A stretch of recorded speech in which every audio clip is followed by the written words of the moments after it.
इंसान पहले से ज्यादा उदासी और मायूसी का क्यों अनुभव कर रहा है? इन जो पिछले चंद साल हैं उनमें काफ़ी तकलीफ़ें कई भाई बहनों की ज़िंदगी में आई हैं और बहुत से भाई बहन हैं जिन्होंने बहुत कुछ गंवा दिया है। कईयों के काम चले गए, कईयों के रिश्तेदार चले गए, कईयों के माँ बाप चले गए, कईयों के भाई बहन चले गए। तो मायूसी होना तो नॉर्मल है। इंसान आजकल ज़्यादा उदास है क्योंकि उसे लगता है कि कई चीज़ें उससे छिन गई हैं जो उसकी अपनी थी। हमें ये सोचना चाहिए कि ज़िंदगी में ऊंच नीच चलती रहती है। अगर आप हिस्ट्री की ओर देखो तो कोई ऐसा लंबा पीरियड नहीं जिसमें कोई ना कोई जंग ना हुआ हो। तकलीफ़ें इंसान की ज़िंदगी में आ जाती हैं, लेकिन हमें उन तकलीफ़ों से घबराना नहीं, हमें अपने कदम अपनी मंजिल की ओर बढ़ाते चलते जाना है। उदासी इसलिए भी है आजकल कि चीज़ें बहुत सी इस दुनिया में हो गई हैं जो कि हम चाहते हैं कि हमें मिलें। जिस किस्म का एटमॉस्फेयर बना है उसमें नई नई नई चीज़ें रोज़ निकलती चली आती है और इंसान को लगता है मुझे ये भी चाहिए, मुझे वो भी चाहिए, मुझे वो भी चाहिए, और हर एक चीज़ वो पा नहीं सकता, तो उसके अंदर फिर उदासी बढ़ जाती है। पुराना समय था, चीज़ें थोड़ी होती थी, उनको पाने के लिए भी बहुत ज़्यादा एफर्ट नहीं करना पड़ता था। आजकल के टाइम में बहुत से भाई बहन हैं जो दो दो जॉब्स करते हैं क्योंकि उन्हें लगता है मुझे ये भी चाहिए, मुझे ये भी चाहिए, मेरे पास ये भी होना चाहिए। तो संत कृपाल सिंह जी महाराज बार बार फरमाया करते कि लाइफ को हम सरल करें, सिंपल करें। ये हम हैं जिन्होंने अपनी ज़िंदगी ऐसे बना दी है कि हम लगता है कि इन चीज़ों के बगैर हमारा गुजारा नहीं होगा, और जब वो चीज़ें मिलती नहीं या हमसे छिन जाती हैं तो फिर उदासी इंसान की ज़िंदगी में आ जाती है। तीसरी चीज़ जो हमें सोचनी चाहिए वो ये है कि बहुत सी बार हम सबका ध्यान दुनिया में इतना ज़्यादा लगा रहता है कि प्रभु को हम भूल जाते हैं। प्रभु को हम तभी याद करते हैं जब हमें कोई चीज़ चाहिए होती है। अगर बच्चों का एग्ज़ाम है तब प्रभु को याद करेंगे, अगर घर में किसी का बच्चा नहीं हो रहा वो प्रभु को याद करेगा, अगर घर में कोई बच्चे उनकी शादी नहीं हो रही तो माँ बाप प्रभु को याद करेंगे, अगर बिज़नेस ठीक नहीं चल रहा तो हम प्रभु को याद करते हैं। हम सोचते हैं कि प्रभु के साथ हम बिज़नेस करें, उनको याद तभी करें जब हमें उनकी ज़रूरत है, और जब चीज़ें हमारे लिए ठीक चल रही होती हैं तो हमारा ध्यान प्रभु की ओर नहीं होता, चीज़ों की ओर होता है। तो जब जब इंसान को ख्याल आता है कि मुझे प्रभु की नज़दीकी चाहिए तो फिर शुरू में उसके अंदर उदासी आ जाती है। वो चाहता है कि उसे पिता परमेश्वर मिलें, समझ में आ नहीं रहा कि कहाँ जाके ढूंढे उन्हें। इस करके कई बारी इंसान की ज़िंदगी में उदासी आ जाती है। तो हमें देखना है कि जिस भी माहौल में हम जी रहे हैं हम उस उदासी से दूर कैसे हों, और दूर तब होंगे जब पहले तो प्रभु की नज़दीकी मिलेगी, और जब वो मिलेगी तो ज़िंदगी खुद ब खुद हमारी खूबसूरत होनी शुरू हो जाएगी। जीवन में एक पूर्ण सतगुरु के होने से हमें क्या बरकतें मिलती हैं?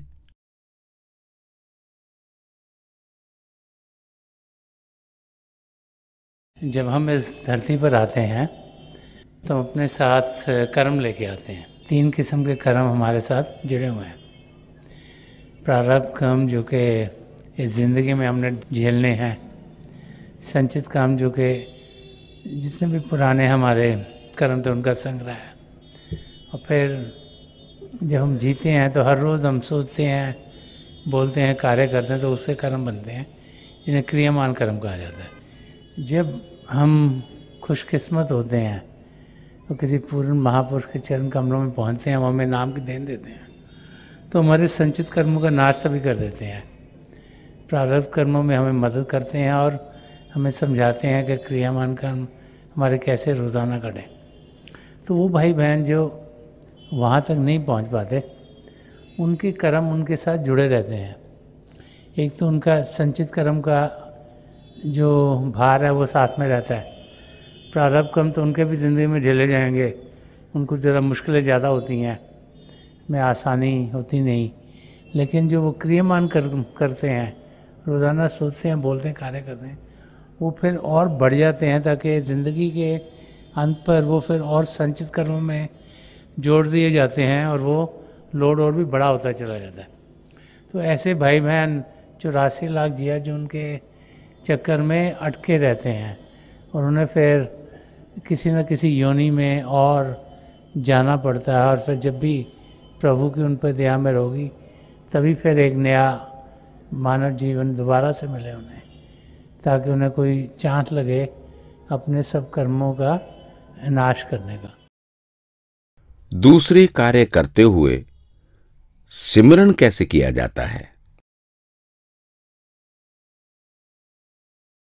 सिमरन हम हर समय कर सकते हैं जबकि हम कोई मन की कोई मेंटल एक्टिविटी ना कर रहे हो। कि अगर हम हाथों से काम कर रहे हैं जिसमें हम कोई दिमाग का इस्तेमाल नहीं कर रहे, तो उस समय सिमरन किया जा सकता है। अगर घर में आप खाना बना रहे हों तो उस समय सिमरन किया जा सकता है। अगर कोई और लेट्स से आप बस में या ट्रेन में बैठ के ऑफिस जा रहे हों, उस समय सिमरन किया जा सकता है। लेकिन जब आप खुद कार चला रहे हो तो आपका ध्यान कार चलाने में होना चाहिए। तो वो समय जबकि हमें अपने जो मेंटल कैपेबिलिटीज हैं उनको हम इस्तेमाल नहीं कर रहे, तो उस समय हम सिमरन कर सकते हैं। तो अगर हम किसी काम में व्यस्त हों, कोई हम कार्य कर रहे हैं जिसमें कि हम अपने दिमाग का इस्तेमाल नहीं कर रहे, मेंटल एक्टिविटीज़ नहीं कर रहे, तो उस समय हम सिमरन ज़रूर कर सकते हैं। लेकिन बच्चे लेट्स से जब वो पढ़ रहे हों तो उनको ध्यान पढ़ाई में देना है, ताकि जो वो पढ़ रहे हैं वो समझें, वो पाएँ। अगर दिन भर हम सिमरन करें, क्योंकि बहुत सी चीज़ें हैं दिन में जो हम करते हैं जिसमें दिमाग का इस्तेमाल नहीं होता, नेचुरली हम उठते हैं, ब्रश करते हैं, नहाते धोते हैं, उस समय हम और कुछ सोच नहीं रहे होते। दिन में हम जितना ज़्यादा सिमरन करेंगे उतना हम देखेंगे कि हमारी तवज्जो प्रभु की ओर लगेगी। तो फिर हम जब भी ध्यान टिकाने के लिए बैठेंगे, हम देखेंगे हमारा ध्यान आसानी से टिकेगा।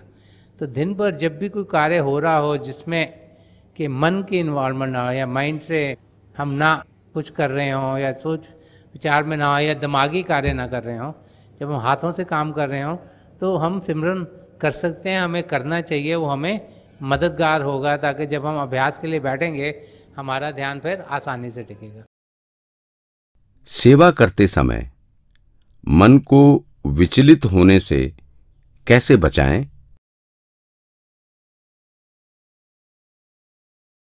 जब हम सेवा करते हैं तो जिस क्षेत्र में भी हम सेवा कर रहे हो, हमारा ध्यान अपने जो भी हम कार्य कर रहे हों उसमें होना चाहिए। और जब हमारा ध्यान पूरे तरीके से उस कार्य में होगा तो फिर कोई भी चीज़ हमें इधर उधर खींच नहीं सकेगी।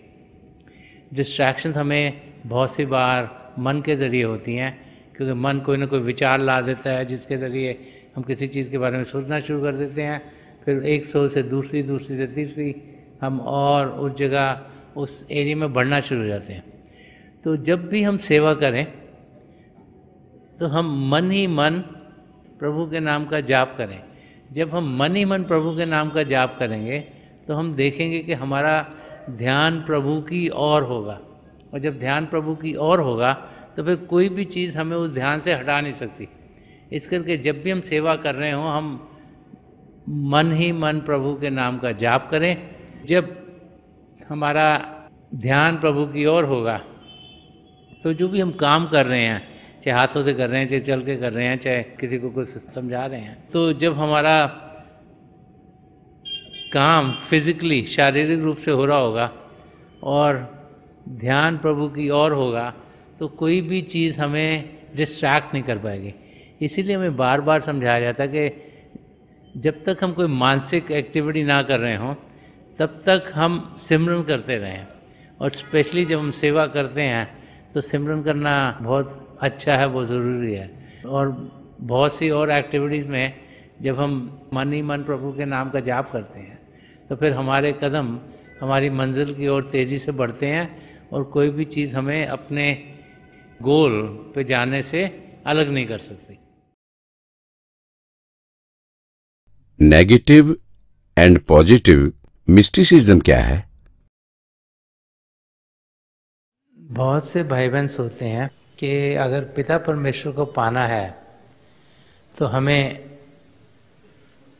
दुनिया को छोड़ना होगा। उसे नेगेटिव मिस्टिसिज्म कहा गया है कि हमने ज़िंदगी को निगेट कर दिया।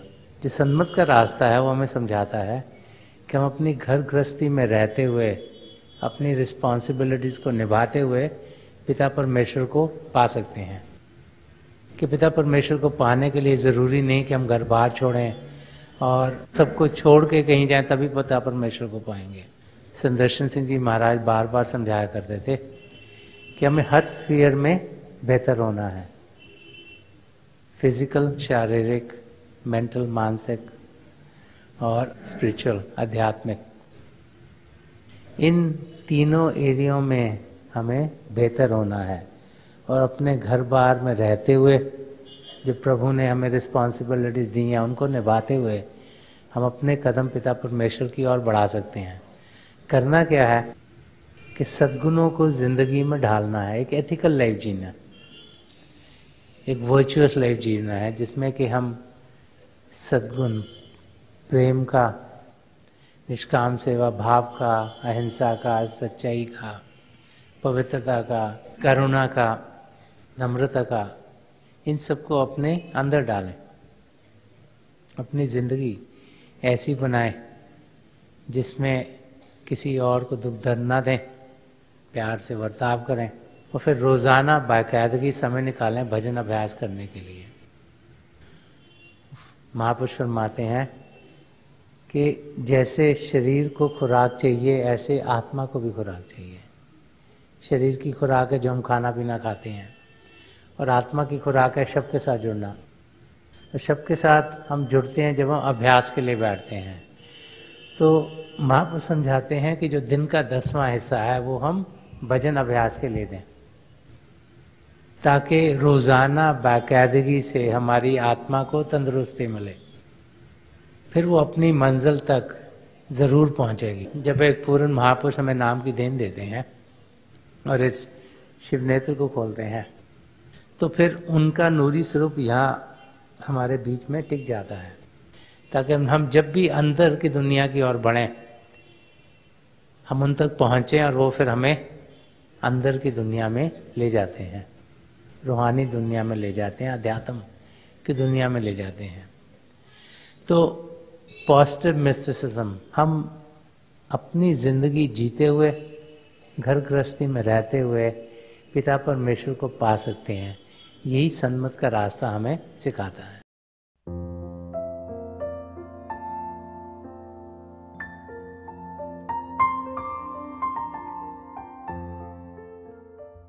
तो थोड़ी देर के लिए हम सब अभ्यास के लिए बैठ जाएं। आप जहाँ भी बैठे आराम से बैठेगा, अपनी आंखें बंद कर लीजिएगा। ये जो आई बॉल्स हैं आँखों को डेलें सीधे सामने और नीचे, जैसे 8-10 इंच आपके सामने फोकस हो। तो आंखें बंद करते ही वो भाई बहन जिन्हें नाम की देन मिली है आप सिमरन कीजिएगा, और वो भाई बहन जो यहाँ नए हैं आप पिता परमेश्वर के किसी भी जाति नाम का जाप कर सकते हैं। जाप मन ही मन करना, ऊंचा नहीं दोहराना। आपके सामने रोशनी खुलनी शुरू हो जाएगी। शुरू में हो सकता है रोशनी के चिन्ह हो, रोशनियाँ टिकी हुई हों, रोशनियाँ किसी भी रंग की हो सकती हैं, लाल, पीला, नीला, हरा, संतरी, सफ़ेद, कोई भी रंग हो। जो कुछ भी दिखता है उसके बीच में देखिएगा और बहुत से नज़ारे आपको देखने में मिलेंगे।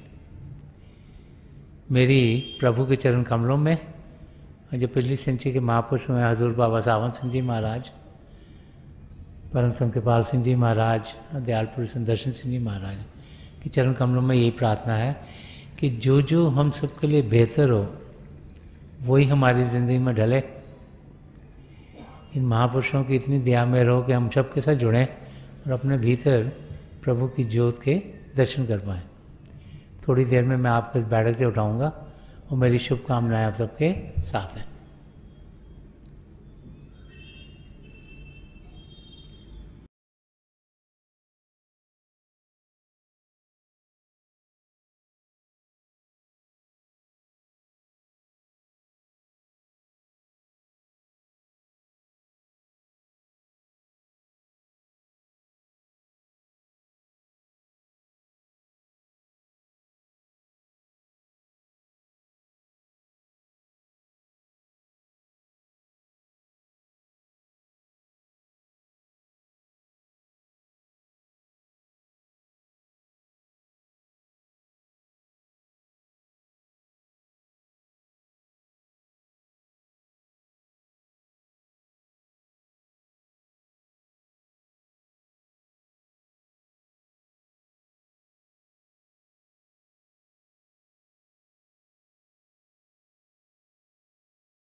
छोड़ दीजिए जी, प्लीज़ लीव ऑफ।